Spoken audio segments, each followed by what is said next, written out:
Incasong di pergelangan kaki bukanlah tanda bahwa tubuhmu telah habis masa pakaiannya.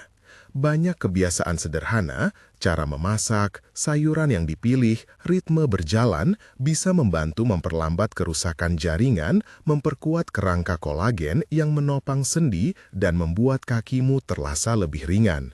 Jika Anda berusia 60 plus atau merawat orang yang begitu, dengarkan. Saya akan membahas 8 sayuran yang sering muncul dalam pola makan orang yang hidup lebih lama dan tetap bergerak. Tetap di sini sampai akhir, dan jika konten ini membantu, klik subscribe, beri like, dan tulis di kolom komentar singkat apakah Anda pernah merasakan pembengkakan di kaki. 8. Beet merah, beetroot. Anda melihatnya sebagai potongan merah di piring, tetapi bagi kakimu, beetroot bekerja seperti pipa penghubung. Ia kaya akan nitrat alami yang tubuh ubah menjadi oksida nitrat, molekul sederhana yang membantu melebarkan pembuluh darah. Jika pembuluh darah lebih rileks, aliran darah ke kaki membaik, rasa berat dan kram bisa berkurang. Beberapa penelitian dan observasi klinis menunjukkan bahwa nutrisi nitrat dapat menurunkan tekanan pada pembuluh kecil dan membantu stamina saat berjalan, meski efeknya bervariasi antar individu. Praktisnya, panggang beet dengan sedikit minyak zaitun dan thyme pada suhu rendah sampai empuk. Kombinasi lemak sehat membantu tubuh menyerap nutrisinya. Alternatifnya, buat potongan tipis mentah dalam salad dengan jeruk nipis untuk menambah vitamin C yang juga diperlukan untuk sintesis kolagen. Frekuensi 2-3 kali per minggu bisa membantu banyak orang merasakan perbedaan dalam beberapa minggu. Peringatan, jika Anda minum obat untuk tekanan darah, beritahu dokter sebelum mulai mengonsumsi dalam jumlah besar. 7. Bayam dan sayuran hijau tua lainnya. Bayam adalah gudang vitamin C dan magnesium, dua bahan penting untuk membangun dan mempertahankan kolagen serta fungsi otot. Bayam juga mengandung antioksidan yang membantu menenangkan peradangan ringan pada jarinan sendi. Penelitian observasional sering menunjukkan hubungan antara pola makan kaya sayur hijau dan fungsi fisik yang lebih baik di usia lanjut, walau bukan jaminan mutlak. Cara memasak: tumis cepat bayam dengan minyak zaitun dan bawang putih. Panas singkat menjaga vitamin C jauh lebih baik daripada direbus lama. Untuk mempertahankan nutrisi, hindari memasak terlalu lama. Jika ingin mentah, tambahkan sedikit lemak sehat, alpukat atau minyak, agar penyerapan vitamin larut lipid menjadi lebih efisien. Frekuensi: banyak orang menambah porsi kecil setiap hari atau beberapa kali seminggu. Peringatan, sayuran hijau kaya vitamin K. Jika Anda memakai antikoagulan seperti warfarin, konsultasikan dulu dengan dokter agar dosis tetap aman. 6. Peterseli, parsley. Peterseli kecil tapi sering menjadi rahasia dapur bagi lansia yang merasa kakinya kurang stabil. Ia mengandung vitamin C, magnesium, dan sifat diuretik ringan yang dapat membantu mengurangi retensi cairan lokal. Sejumlah orang melaporkan pengurangan pembengkakan setelah menambah peterseli sebagai garnis rutin, bukan sebagai obat, tapi sebagai bagian dari pola makan. Cara praktis: cincang peterseli segar dan taburkan pada sup hangat atau tumisan sebentar, jangan masak terlalu lama agar aromanya tetap. Frekuensi: tambahkan ke makanan sehari-hari, beberapa sendok makan setiap hari untuk efek ringan. Peringatan, karena sifat diuretik, jika Anda sedang minum obat diuretik atau memiliki masalah ginjal, bicarakan dengan penyedia layanan kesehatan. 5. Wortel. Wortel adalah penyumbang lutein dan vitamin A yang membantu jaringan ikat dan fungsi penglihatan, dan kandungan karotenoidnya berkaitan dengan penurunan peradangan ringan pada beberapa studi observasional. Untuk fungsi sendi dan kulit, vitamin A dan karotenoid membantu menjaga keseimbangan jaringan yang menahan sendi. Cara memasak: panggang wortel dengan sedikit minyak zaitun dan rosemary sampai tepi kecoklatan. Rasa manis alami muncul ketika dipanggang, dan karotenoid menjadi lebih mudah diserap jika dipasangkan dengan lemak. Frekuensi 3-4 kali per minggu dalam bentuk panggang atau sup. Peringatan, Konsumsi berlebihan suplemen vitamin A terpisah tidak direkomendasikan tanpa supervisi. Makanan utuh seperti wortel aman dalam pola makan seimbang. 4. Brokoli dan keluarga cruciferous, kembang kol, kubis. Brokoli mengandung sulforafan dan sejumlah antioksidan yang membantu mekanisme perbaikan seluler dan mengurangi proses peradangan kronis yang memberi tekanan pada sendi. Dalam beberapa penelitian, konsumsi sayuran cruciferous diasosiasikan dengan fungsi sendi yang lebih baik pada populasi lanjut usia. Cara memasak, kukus ringan brokoli selama 4-6 menit sampai masih sedikit renyah untuk mempertahankan enzim pembentuk sulforafan. Tambahkan perasan lemon dan sedikit minyak zaitun. Frekuensi 2-3 kali per minggu. Peringatan, pada beberapa orang, sayuran cruciferous dapat menyebabkan gas atau ketidaknyamanan pencernaan, mulai perlahan-lahan jika sensitif. 3. Paprika merah. Paprika, khususnya yang merah, adalah sumber vitamin C yang luar biasa, bahan baku penting bagi tubuh untuk memproduksi kolagen. Vitamin C juga membantu melindungi sel terhadap stres oksidatif. Banyak orang yang menambah paprika pada salad ataupun panggangan melaporkan kulit lebih kenyal dan kram otot yang berkurang. Cara praktis, panggang paprika utuh sampai kulitnya menghitam, kupas, lalu iris tipis untuk dicampurkan ke dalam salad atau sandwich, atau tumis cepat dengan bawang putih. Frekuensi beberapa kali per minggu. Mencampurnya dengan makanan lain meningkatkan variasi nutrisi. Peringatan, bagi yang sensitif terhadap nightshades, perhatikan reaksinya. 2. Akar tanaman kaya silika, ubi jalar, oat, dan sayuran akar lain. Fokus ubi jalar. Silika adalah mineral yang bekerja seperti kerangka kecil untuk membangun kolagen, mendukung struktur jaringan penyokong pada kulit dan tendon. Ubi jalar juga membawa beta-karoten dan vitamin C, kombinasi yang baik untuk kesehatan jaringan. Banyak orang tua yang makan ubi jalar panggang atau rebus sebagai bagian rutin makan siang melaporkan perbaikan pada kekuatan kulit dan pengurangan mudahnya memar. Cara memasak, panggang ubi jalar utuh sampai empuk, tambahkan sedikit yogurt atau minyak zaitun, dan rempah hangat seperti pala. Panggangan ringan mempertahankan mineral. Frekuensi 2-4 kali per minggu. Peringatan, ubi jalar manis, perhatikan asupan karbohidrat jika Anda memiliki diabetes. Sesuaikan porsi dengan saran ahli gizi. 1. Bawang putih dan daun bawang. Top 1. Di puncak daftar, bawang putih. Ini bukan hanya soal rasa. Bawang putih mengandung senyawa sulfur yang membantu proses perbaikan jaringan dan memiliki efek antiinflamasi ringan. Bawang putih juga berperan dalam menjaga mikrobiota usus yang sehat yang semakin dipercaya berhubungan dengan peradangan sistemik dan fungsi otot. Banyak lansia yang menambah bawang putih matang ke hampir setiap hidangan merasakan penurunan kekakuan pagi dan dorongan energi yang membuat mereka lebih aktif berjalan. Cara memasak terbaik, cincang bawang putih dan tumis dengan minyak zaitun pada api sedang sampai harum. Hindari membakar agar rasanya tak pahit. Campur dengan sayuran panggang atau gunakan sebagai dasar sup, konsumsi sehari-hari dalam jumlah kecil. Adalah kuncinya. Frekuensi hampir setiap hari dalam jumlah rumah tangga. Peringatan, jika Anda memakai obat antiplatelet atau antikoagulan, diskusikan dulu dengan dokter. Bawang putih dapat mempengaruhi pembekuan darah dalam jumlah besar.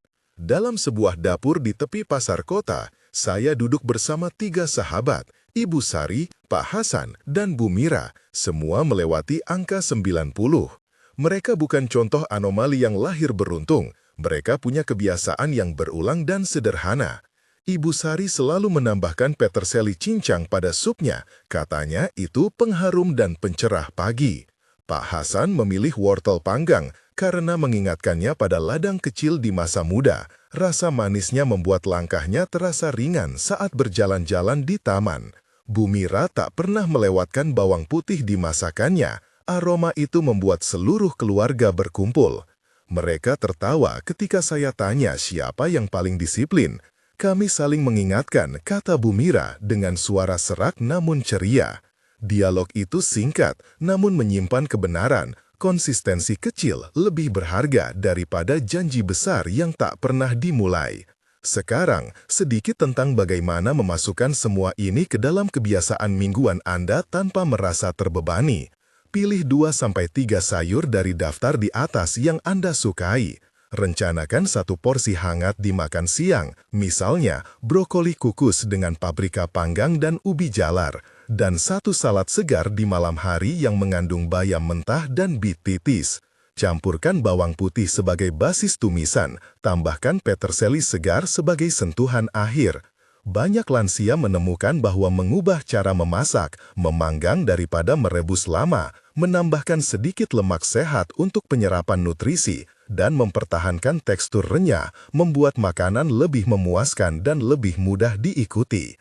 Beberapa studi observasional menunjukkan bahwa pola makan yang konsisten kaya sayuran berhubungan dengan fungsi fisik yang lebih baik dan penurunan tanda-tanda inflamasi. Tetapi ingat, ini bukan resep ajaib. Manfaat biasanya muncul bertahap. Banyak orang melaporkan perbedaan dalam beberapa minggu hingga beberapa bulan, lebih sedikit kram malam, pembengkakan yang berkurang dan rasa ringan saat berjalan. Namun, setiap tubuh berbeda. Apa yang bekerja untuk Ibu Sari mungkin membutuhkan penyesuaian bagi orang lain. Dalam prakteknya, perhatikan hal-hal berikut. Masak sayuran cruciferous hanya sebentar agar enzim benefisial tetap ada. Jangan terlalu lama mengukus bayam agar vitamin C tidak larut. Gunakan minyak sehat seperti minyak zaitun untuk membantu penyerapan karotenoid dari paprika dan wortel. Untuk ubi jalar, panggang utuh agar rasa manisnya keluar tanpa perlu gula tambahan.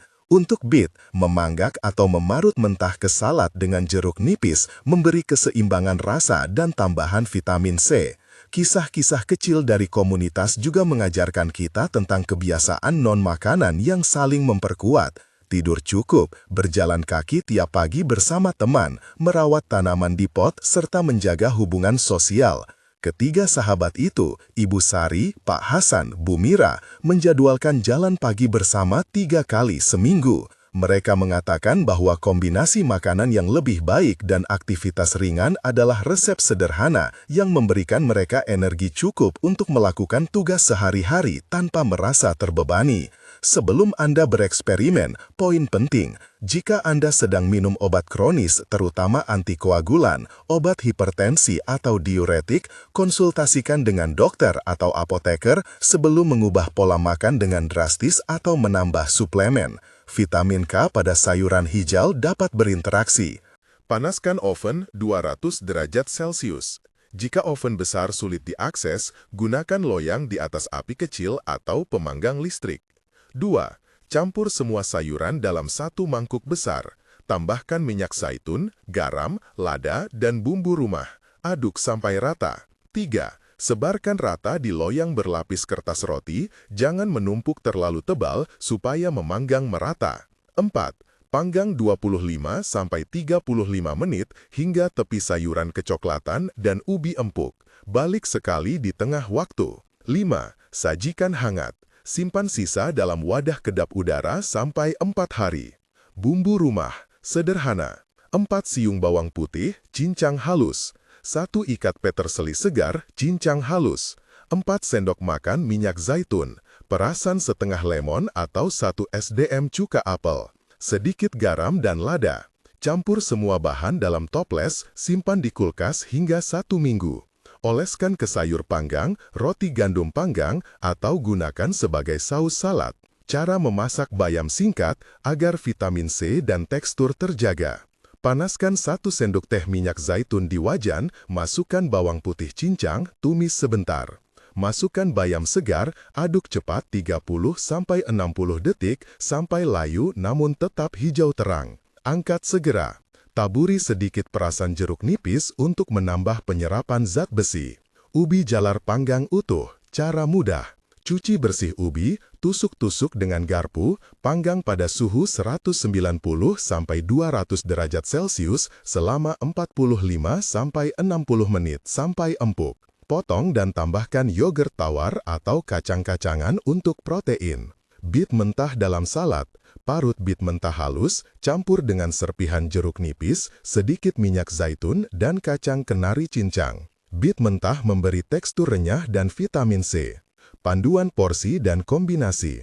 Setiap makan utama, setengah piring sayur, sebaiknya 1/3 sayur dimasukkan salah satu yang disebut cruciferous, bayam, ubi, beet, 1/4 piring karbo kompleks, beras merah, ubi, roti gandum, 1/4 piring sumber protein, ikan, tahu tempe, ayam tanpa kulit, telur. Camilan, 1 buah atau segenggam kacang plus potongan sayur mentah seperti wortel atau irisan mentimun. Untuk lansia yang sulit mengunyah, haluskan sayur panggang menjadi sup krim ringan dengan kaldu sayur dan sedikit yogurt. Contoh jadwal makan mingguan, ringkas, mudah diikuti. Aturan umum, masak sayuran cruciferous sebentar atau panggang, bayam dimasak singkat, ubi jalar atau beet dipanggang atau diparut mentah. Senin, sarapan, oat dengan potongan ubi jalar panggang kecil plus kacang almond. Makan siang, nasi merah, tumis brokoli dan tahu, lalapan bayam cepat tumis. Camilan, yogurt plus potongan buah. Makan malam, sup beet dan wortel plus roti gandum panggang dengan bumbu rumah.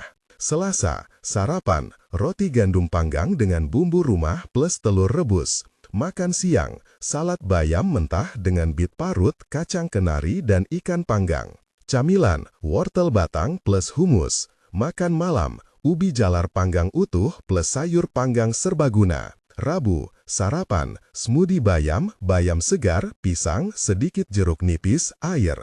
Untuk yang nyaman minum smoothie. Makan siang, quinoa plus tumis kembang kol plus tempe. Camilan, buah potong. Makan malam, sup ayam dengan potongan brokoli dan wortel. Kamis, sarapan, bubur gandum dengan potongan buah dan kacang. Makan siang, nasi plus ikan kukus plus bayam. Segenggam kacang plus teh hijau tanpa gula. Makan malam, salad hangat, ubi panggang plus lentil rebus. Jumat, sarapan, telur orak-arik plus roti gandum plus sedikit sayur panggang. Makan siang, pasta gandum utuh dengan brokoli dan saus tomat ringan. Camilan, apel iris plus selai kacang sedikit. Makan malam, ikan panggang plus salad beet dan bayam. Sabtu, sarapan, pancake gandum dengan potongan buah. Makan siang, nasi merah plus capcay sederhana, sayur cruciferous plus wortel plus tahu. Camilan, yogurt plus madu sedikit. Makan malam, sup krim ubi jalar plus roti panggang bumbu rumah. Minggu, sarapan, omelet bayam plus tomat. Makan siang, nasi plus sayur panggang plus tahu atau tempe. Camilan, buah lokal musiman. Makan malam, hidangan ringan, kaldu sayur plus potongan kecil ubi. Tips belanja dan persiapan mingguan. Belanja 2 kali seminggu, sayur segar untuk menjaga kesegaran bayam, dan 1 kali besar untuk sayuran yang tahan seperti ubi, wortel, beet. Siapkan sayur panggang 2 loyang besar di hari Minggu dan Rabu, simpan terbungkus rapat. Siapkan kacang-kacangan dan biji dalam toples terukur untuk camilan. Rebus beberapa porsi lentil atau kacang-kacangan sekali masak, simpan di wadah untuk lauk cepat. Buat toples salad mesen untuk bekal, lapiskan dressing di bawah, diikuti protein, karbo, dan sayur daun di atas. Kocok sebelum makan. Perhatian, obat dan modifikasi. Jika Anda memakai antikoagulan, bicarakan dengan penyedia layanan kesehatan sebelum meningkatkan konsumsi sayuran hijau berdaun. Jangan hentikan obat tanpa petunjuk. Jika Anda memiliki tekanan darah rendah atau menggunakan obat diuretik, perhatikan asupan garam dan konsultasikan konsumsi beet yang kaya nitrat. Mulailah perlahan, tambah 1 porsi sayur ekstra per hari selama minggu pertama. Lihat bagaimana tubuh merespons. Kisah kecil lagi dari mereka bertiga. Ibu Sari mulai membuat sayur panggang setiap minggu sore. Pak Hasan membawa ubi panggang untuk bekal pasar. Bu Mira menukar resep roti panggang bumbu rumah dengan tetangganya. Mereka saling mengingatkan, jangan lupa jalan pagi besok, dan saling berbagi sisa sayur agar tidak mubazir. Kebiasaan sederhana ini, kata mereka, membuat makan lebih berwarna dan pertemuan tetangga lebih hangat. Jika Anda ingin, minggu depan saya akan menuliskan versi resep yang lebih ramah untuk orang yang sulit mengunyah. Misalnya, sup krim yang kaya nutrisi, pure sayur dengan protein halus, dan ide cemilan rendah gula. Tulis komentar singkat, Anda mau yang mana? Resep panggang yang lebih banyak variasi atau menu mingguan yang sudah disesuaikan untuk masalah kesehatan tertentu? Saya tunggu tanggapan Anda. Baik, karena banyak yang meminta versi yang lebih ramah untuk lansia dan orang yang sulit mengunyah, berikut beberapa resep dan teknik yang sudah dicoba oleh Ibu Sari, Pak Hasan, dan Bu Mira. Sederhana, bergizi, mudah dibuat dalam porsi kecil dan bisa disimpan sebentar. Setiap resep di bawah dibuat untuk 2-3 porsi kecil dan bisa disesuaikan menurut kebutuhan nutrisi atau pantangan obat. 1. Sup krim bit dan ubi jalar. Nutrisi akar, mudah ditelan. Bahan, 200 gram bit matang, panggang atau rebus, 200 gram ubi jalar matang, panggang atau rebus, 400 ml. Kaldu sayur rendah garam. Bisa dari air rebusan sayur plus sedikit garam, 50 gram wortel matang, 1 SDM minyak zaitun, 2 SDM yogurt polos atau krim ringan opsional, lada secukupnya, sedikit daun peterseli cincang untuk aroma. Cara, masukkan semua bahan kecuali yogurt ke panci, panaskan perlahan hingga hangat, haluskan dengan blender hingga lembut dan licin. Jika terlalu kental, tambahkan sedikit kaldu hangat. Setelah suhu pas, aduk yogurt untuk kelembutan dan sajikan hangat.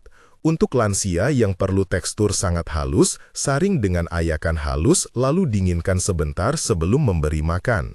Catatan, bit kaya nitrat. Jika sedang pakai obat tekanan darah atau diuretik, konsultasikan dulu. Tambahkan protein, lihat resep 3 jika perlu lebih banyak kalori atau protein. 2. Pure sayur panggang dengan tahu lembut, protein nabati mudah cerna. Bahan, 150 gram brokoli panggang lembut, 100 gram labu kuning panggang, 100 gram tahu sutra, 1 SDM minyak wijen atau minyak zaitun, sedikit kaldu sayur, garam sedikit. Cara, panggang sayuran hingga empuk, bisa di oven atau di atas teflon. Campur dengan tahu sutra dan minyak, haluskan sampai tekstur creamy, panaskan sebentar jika perlu. Sajikan hangat atau suam-suam kuku. Penyajian bisa dituang di atas nasi lembek untuk lansia yang masih mengunyah sedikit, atau diberi sendok kecil untuk yang perlu pure. 3. Bubur lempil kaya protein, alternatif untuk yang sulit mengunyah daging.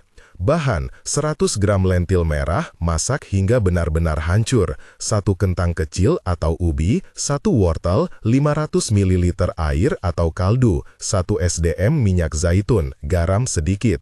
Cara, rebus lentil bersama potongan kentang dan wortel hingga semua bahan hancur. Gunakan blender tangan atau blender biasa untuk mendapatkan konsistensi bubur. Tambahkan minyak di akhir untuk kalori sehat. Tip, lentil merah cenderung cepat hancur saat direbus. Cocok untuk tekstur bubur tanpa perlu menyaring. 4. Pure ikan kukus plus sayur, protein hewani lembut. Bahan, 150 gram ikan putih tanpa tulang, misal kakap atau lele filet, 50 gram kentang rebus, segenggam bayam, 1 SDM margarin atau minyak, sedikit kaldu. Cara, kukus ikan sampai matang lembut, campur ikan, kentang, dan bayam, haluskan sampai lembut, tambahkan sedikit kaldu agar mudah ditelan. Keamanan, pastikan tidak ada tulang tersisa. Ikan mudah menjadi sumber protein berkualitas tanpa harus mengunyah. 5. Mus pisang plus tahu, cemilan tinggi protein, tekstur lembut. Bahan, 1 pisang matang, 100 gram tahu sutra, 1 SDM madu atau sedikit pemanis sesuai kebutuhan, setengah SDM vanila, opsional. Cara, haluskan semua bahan dengan blender hingga tekstur mus, sajikan dingin, cocok untuk pasien yang juga membutuhkan kalori cepat. Teknik dan penyesuaian tekstur, blender versus saringan. Blender memberikan tekstur halus, tapi kadang ada serat kasar. Untuk yang sangat sensitif, saring pure melalui ayakan halus untuk hasil super lembut. Pengental alami, untuk makanan terlalu cair, gunakan kentang rebus ditumbuk atau oatmeal halus sebagai pengental alami. Hindari tepung jagung tanpa kenal alergi. Suhu aman, cek suhu sebelum memberi makan. Makanan hangat lebih mudah ditelan daripada panas. Membuat porsi kecil, masak dalam batch kecil agar tidak terbuang. Simpan di wadah kedap udara, panaskan ulang. Hanya sekali. Rasa tanpa garam berlebih. Gunakan rempah lembut dan bumbu rumah seperti bawang putih panggang yang dilembutkan, daun salam waktu merebus, sedikit tomat masak untuk menambah rasa tanpa garam. Praktik pizza gizi khusus. Menambah protein. Jika perlu menaikkan protein, tambahkan bubuk susu skim sesuai toleransi, yogurt polos atau tahu lembut. Untuk yang tidak vegetarian, tambahkan ikan lembut atau ayam cincang sangat halus. Serat dan pencernaan. Sayuran yang sangat halus tetap mengandung serat. Perhatikan respons pencernaan. Mulai perlahan jika sebelumnya rendah serat. Diabetes. Untuk pasien diabetes, perhatikan porsi karbohidrat dari ubi dan buah. Pilih ubi panggang utuh dan kombinasikan dengan protein untuk menstabilkan gula darah. Tekanan darah atau obat. Ulangi rekomendasi. Konsultasikan tenaga kesehatan sebelum menambah sayuran hijau atau beet bila ada obat tertentu. Cerita kecil, bagaimana mereka melakukannya? Ibu Sari menyiapkan sup krim beet pada minggu sore lalu membagi porsi kecil untuk tetangganya yang baru pulang dari klinik.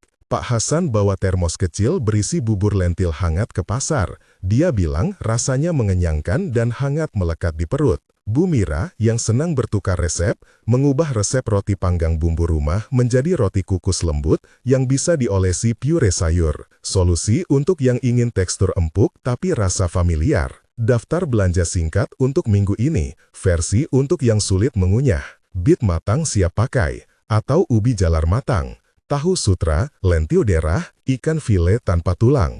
Yogurt polos, minyak zaitun, kaldu sayur rendah garam. Kentang, wortel, bayam, segarnya cepat dipakai. Blender tangan atau blender kecil, saringan halus, ayakan. Jika Anda ingin, minggu depan saya bisa menuliskan versi menu mingguan yang sudah sepenuhnya disesuaikan untuk lansia dengan masalah mengunyah, termasuk jadwal makan yang menyeimbangkan protein, karbohidrat ringan, dan sayur halus untuk setiap hari. Untuk sekarang, pilih salah satu resep di atas yang ingin Anda coba dulu. Beritahu mana yang Anda pilih, dan saya kirimkan daftar belanja praktis plus langkah persiapan yang lebih rinci.